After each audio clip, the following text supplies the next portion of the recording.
Officially, summer is almost here, but unofficially, it's already time for the sunblock, the wide brimmed hats, and the white linen pants. I'm Patrice Sikora, here to grill your host, Jeremy Hauser, about the hot topics and happenings for his advisors. So, Jeremy, how are you? How's the family? And how are your white linen pants? White linen pants are still in the store. They are not. They are not in this house. The white brim hat is though, so I do have a hat that I wear out to the golf course. So looking forward to a hot summer here in Houston. It's already in the 90s, so we Mm. are. It's going to be a fun one, and hopefully we'll have some good times and good opportunities to hang out as a family. And it's going to be a busy one here with InsurMark too over the summer. So, what are you going to be doing? What's coming up this summer? Or how are things going at InsurMark? So for the summer, we have my little girl. She's going to turn 1 year old. Patrick's going to be turning 4 within the same week, so that'll be a fun time. We'll do something for their birthdays. So this will be the first of a lifetime now of them sharing a birthday around the same time. So we'll start to pick up processes for that. On the family front, hopefully take a trip at some point this summer as a family. But InsurMark wise, we are going to be very busy. We have a lot of live trainings, not just in Houston. We have one out in Nashville this summer. We've had some trainings here internally. So we've had a coach of ours who helps us with our sales team. It's a group by the name of Aslan, a gentleman by the name of Mark Lamson, great guy. Literally, my whole career have been getting a lot of mentoring from him on the sales side of things, and he came in here recently, and it was a good chance for a lot of the younger people here at the company to get some sales training, a lot of just a refresher on certain things and how sales is sales. But our InsurMark for the advisors is pretty exciting because we do have an event coming up here in June for our top advisors here in Houston. So 6 advisors, literally our number one advisor, will be sharing basically 3 different segments of their or sections of their business. One being their operational side, so how they are not just processing business, but with their team, with their staff, how they are just best practices on the operational side of the business, really just helping engage the customer, engage prospects, what they do in between appointments. So that'll be a good segment there. The next segment and section that the advisors will go over will be part 2, which will be sales. So what their sales process is when they are now meeting with a new prospect. So that'll be fun. Advisors get to interact and ask questions of how best practices of what the advisors are doing at point of sale. And then the last part is marketing. So all advisors want to know what the top advisors are doing to get in front of new prospects, to get their brand out there. So those 3 sections are going to be covered in this live event here in Houston. But it's exciting because for those 6 advisors, it's going to be a lot of hand-on learning amongst one another because all 6 are going to talk about their practice. But for those that have qualified for Founders Club, they're going to have an opportunity to listen in over that time frame through a Zoom link. So they're not going to be left out. They won't be able to necessarily participate, but they're going to be able to hear from top advisors what they're doing. So one of the perks of being in Founders Club. It's a great opportunity to hear from the big boys. Yeah. What about this thing? And you said Nashville, or did I think I heard Nashville? I think you did. No, I did say it. I did say Nashville. So Nashville, we have an event with one of our carrier partners. So we'll be going out there. Some select few advisors are getting an opportunity to go out to Nashville, learn a little bit more about the number one carrier in our space. We referenced them on a previous podcast episode, I believe episode 40. So they'll be able to hear their story, hear where they're going. They have a lot of new features coming out within that particular carrier. So we have events going on there. We have another event in Houston for advisors that are in our Elite Accelerator program. So that's with one of our coaches, our business coach here, Stephanie Bogan. So advisors who are in that can come down to Houston in August. So we are going to be very, very busy. And actually, I forgot to mention, we have our 40th anniversary later this month for InsurMark. Yep. 40th. 40 years, Steve and Becky. So that'll be exciting. We'll have the team here, but also we're going to have some, I believe, just long-term InsurMark friends and family members that are going to be attending, some advisors. So that'll be fun. So that'll be later on this month, and I'm sure we'll have pictures and videos from that experience. That sounds that's something to really look forward to. That's great. All right, so we're talking about the advisors and giving them extra impetus and training and hints and leads and whatever. But what do you think has helped your advisors who go the extra mile? So the extra mile, and actually, I mentioned Aslan earlier, so it goes Yeah. back to the sales training. And one thing that it's always refreshing to hear that there's certain strategies that it just ages like wine. It's very systems processes continue to work really well, and then it's all about just refining just a little bit. But I know for advisors, what I've actually heard from them, what they've been starting to utilize, and sometimes they even tell me that they've gotten some ideas from what I've been doing in relationship to them of how just going the extra mile with them. And as we continue to do business together, little things here and there, they'll pick up. So some advisors will actually go ahead and let's say they're meeting with a prospect, they'll go ahead and they, instead of just sending out an email, I've talked about this a couple times on previous episodes, but they'll send out a personal video email to that prospect. So it makes it more real. So especially if they're working with these people and they're meeting with them virtually, they'll end up sending a video email to that particular prospect, just recapping what's going on, as opposed to just typing out a long, dragged out email. So a very quick personal message. They'll send thank you cards. Obviously, nobody does that anymore. So that's one of the things that I've been doing. That does stand out then. Because we always, we talk about a lot of this virtual stuff, but it's got to be more human centric too. So there's still that emotional feel. People want to know who they're doing business with. So actually I have here on the screen, so you'll be able to see this on the YouTube, but this right here is basically something I've been doing for years now. And literally you can put, so on this card, it says from the desk of Jeremy Hauser, but some of my advisors will just write a thank you note to the prospect who's now a client, welcome them aboard. They'll include maybe a welcome kit. So you'll see here behind myself with basically maybe their policy statement, a little information about retirement planning. So just sending them actual or providing the client with some tangible materials that's going to live and breathe right there on their coffee table. To make it real for them. And like I said, that really it's just keeping it so simple. The thank you card, I can't tell you how many advisors, the first piece of business they'll write with me and I send them a thank you card. They just say that that's just so old fashioned. And here I am at 35 and I guess I don't realize the impact of them, but it just seems like it makes it more personal than just a text message or a phone call. So that's always good. Family cards as well. So some of the advisors go in the extra mile. Success really just attracts success, I found. So like my advisors who are doing maybe Christmas cards, so they'll send out a Christmas card to their clients. They might go ahead and have a picture with their family, picture with Santa or a picture with the dogs, whatever it may be. They send those out to their clients. So it's just, once again, more of that personal touch, making it real. They're part of this experience. And then that's what literally now I say my team, my wife, my wife and I, she literally over the last 3 years now. So she's been booking this on our calendar for October or early November of every year. So we'll go out and we'll do a picture. I'll send these out to advisors for our Christmas card, and always get some really good feedback of that. Just keeping in touch. It's cool to have those for not just the advisors, but for our own personal memory bank. And then last but not least, I'll say going the extra mile. So some advisors now are starting to do, well, I don't know what to call them. Do you get on Facebook or Meta or whatever they're called now? Yeah. Yeah. So what should I call them? Is it Meta? No, it's Facebook. Meta is the parent company. Facebook is the product. Okay.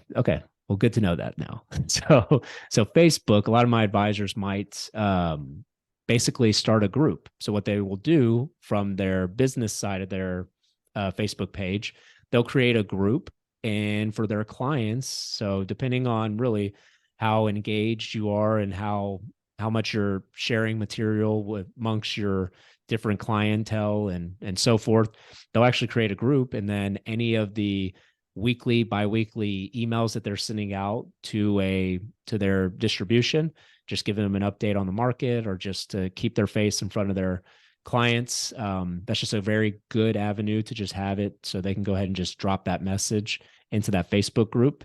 And then they give the clients opportunity to actually invite some family members and friends. So now you're basically building a little database, a little group amongst your peers and your center of influence, because most of those people are your clients already, to where you're just sharing contacts, sharing information, financial education in that group. And so just once again, going the extra mile, thinking outside the box. And that's something that's starting to catch some good waves, because it seems boomers and individuals really like to go onto Facebook and Facebook, I mean, daily. So it's a good spot to be at. So just some examples of going the extra mile outside of just transactional doing business, and then on to the next person. We'll go on that extra mile. Client appreciation events. I mean, during COVID, people got very creative to still stay in touch with appreciation events. Are we starting to see them come back to the physical anymore? Or are we still doing creative, ethereal online things? Both. Yeah, we're starting, especially this year, I'd say. I've had some advisors already. Starting late last year, they started to depend on their state. They'll do some client appreciation events. I think I mentioned on the podcast, they've rented out some movie theaters for people. They've actually one of my advisors actually last year, he ended up running a health, more so a health, I guess a health seminar. But it was really just it was a Saturday event, and it was about 5 hours long, but he had some center of influence out there with like real estate, a health coach. He had his financial topics that he talked about.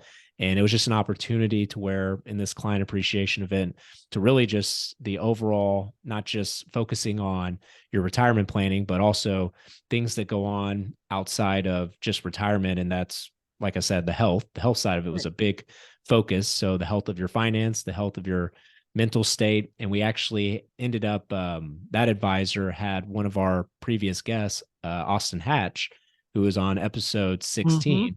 So he went out there and he gave the inspirational presentation for that advisor at that event. And that did pretty well. I mean, he actually ended up generating some new prospects, or from prospects to now new clients from that event. And they raved about it. It was a great time, but that was literally not necessarily a marketing effort for all new prospects. That was more for the clients, and then they could bring some friends. So I'd say the client appreciation events are doing well. And then you have your traditional, going to top 5 clients for that month for their birthday, sending them a birthday cake, or maybe even taking one of their clients out to a lunch, and then having that person invite their 3 best friends and their wives or their spouse. And sometimes they just go there and they might drop off a cake. They pick up the tab for the lunch. And now the person that they invited is now just communicating. So everybody wants to know who this mystery man was that just dropped off a cake. That's a great idea. And here they are saying, well, and now don't get me wrong. So the advisor's like, well, why wouldn't I just stay? I go, because that's where you would screw it up.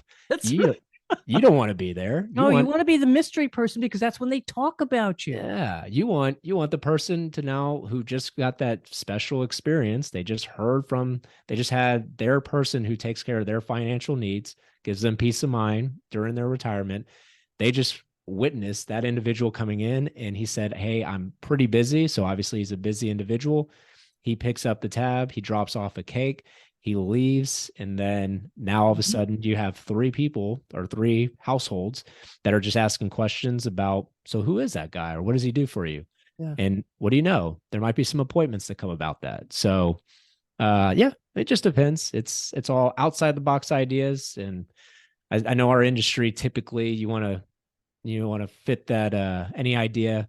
You just want to do one or two different things. And it seems like a lot of organizations out there will push a lot of advisors into doing just one or two ways of marketing. But there's so many ways of just being creative and just being more personal. And I find some of those that I just mentioned have done really well for some of my advisors. You mentioned Facebook groups, you mentioned success attracts success. But there's a note here that I'm not sure you addressed. You say people buy the why. What do you mean? So people buy the why. So I was flying back from one of my where'd I go? I went to, well, I remember where. It was out in New York. So it was Rochester, New York recently, and I'm wearing the shirt. So the PGA Championship, which was an amazing experience. Yes, I watched. And one of the so we flew Delta, and actually one of the options to choose from on the TV. So I just chose for that layover flight. You know what? Let's just not get online. Let's just disconnect for a couple, 2 hours. And so they had a lot of these TED Talks. And one of the TED Talks, oh man, I forgot the individual's name. It's slipping me now, but it was Simon something. Simon. Yes, cynic, Hey, cynic. I'm sure. Cynic. The way, Yeah. yeah, So he did the why story. Yes, it was a while ago. you find your why. Isn't that it? I think that Yeah. topic. Yes. Yeah. So it was basically him going through it, and it was really just spot on because today, especially, even you can do it virtually in an appointment with a prospect. You can now do it in person. So a lot of advisors, what they talk about in that particular presentation, this was like, I mean, based off the film of it, it seemed like it was done in the 90s. So it's aged really well. But people, basically the companies like Apple and these companies that are just multi gazillion dollar enterprises, what they started to do is they focus more on the why of their business as opposed to the what and the how. Everybody out there, so as an advisor, your competition, they can tell you exactly what they do. So the prospect, they're going to hear the story from everybody else, but why should that prospect do business with that particular company? So to have my advisors to really think about it, and if you start to focus on your why and you make that more of your story, so when you're doing your presentation, you got to share with people. So what are they buying into with when it comes to them actually doing business with you? Share your story of how you got into the industry, or share your story of your family. What is the purpose of this business, and why is it that it's so important for you to continue to spread the message of protection for retirement? Because obviously you're going to have the same resources that XYZ company has, but if you start to look internally and have your messaging of why when you're talking to new prospects, that's what they're looking for. So sure, you're doing a virtual appointment as well. You see behind me, you got, there's so many ways instead of just saying certain things, but you'll see if advisors that are doing virtual appointments, you'll notice that I have my family here behind me. I have my wedding photo as well. So there's a story behind the guy who's actually sitting here talking to you, and that's what customers want. They want to know, if I'm going to do business with somebody, the purpose behind why I'm going to do business with this individual is because of this reason, not necessarily because he gave me the product that was available to just anybody here that I could have just met with. Is this some of the things that advisors are going to learn this summer during the training? It is. So they're going to talk a little bit more about that during our best practices here in June. They'll talk more about the why. I think especially during the sales portion of the call, based off some of the top advisors, I know some of the guys and girls that I've worked with, some of them will be not just the Founders Club listening, but some of the individuals that are speaking. I know there's a huge why that works with his particular story that he'll share with the advisors, but that also, what that does is it now just not only makes him a little vulnerable, but people can relate to that story in the way of putting that story together to where it's a very crisp 2 minute, 3 minute story. It's not a rambled on of your whole life story. It's just being really precise in the certain verbiage that you use. So once you really clean up your why and the vision of your business, we find that advisors start to have a little more success because they're focusing on that as opposed to trying to figure out which software to utilize at point of sale, or, trying to figure out different tax strategies. You're trying to wow the prospect with other features outside of really what you're just trying to do is help somebody gain their trust and credibility, and then make sure that they're picking you as the expert instead of somebody else. Well, Jeremy, are there any other points that we haven't mentioned you want to bring up to just highlight what's coming up this summer? So this summer, I would say bear with us. It's going to be a lot. There's going to be a lot of live trainings here for InsurMark. Recently, I think in the last 30 days now, for our team, I think I've talked to about 17 to 18 new advisors. So it's it's almost like I know right now. So recently, I'd say the biggest signing in the last 30 days or so, or 45 days from the recording, was Aaron Rodgers for football going to the Jets. So it seems like right now it's signing season, literally. So in our industry, there's a lot of advisors that are hungry to grow, and their team, for whatever reason here recently, they're starting to realize that, what's gotten me here to my business isn't going to get me to where I need to go. So they're starting to look for new firms. And although here at InsurMark, we move really fast, where we start to provide a lot of different resources for advisors to gear up for building out their business, building out mainly what they're doing to help expand their brand in their community. But I think there's no better time to be a part of InsurMark right now as we continue to move forward. And I'm pretty excited. I'm really excited, especially for those Founders Club advisors, to listen in to what our some of our 6 top advisors are going to be sharing, because we're just going to continue to grow together.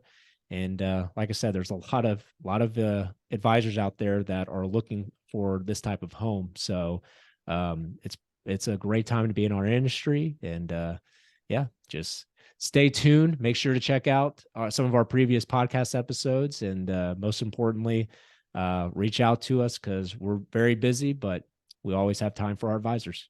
And I would wrap it up right there, except you haven't told them how to reach out to you. Well, there's a couple ways. They can call us, or they can go to we go to advisormentorship.com. Go ahead and click on learn more. More than happy to send you our welcome kit. You can actually check out some previous podcast episodes there, some of the videos from some advisors that my team works with, so you can hear some of the stories about the resources they're using. Also, by the way, if you get a chance, if you want to reach out to us, make sure to check out Systems Work People Fail 2.0. That is a new webinar our team put together. So make sure to reach out to us so we can send that to you. That's the top resources here at InsurMark advisors are utilizing that write over $5 million of annuity business and continue to scale their business. So a lot of ways to reach out to us. So hopefully give us a shot, and we'll talk to you then. Very good. And another way, just follow the podcast too. Keep it hot in your front of your mind there. Be sure to follow, share with others, and thanks for being with us.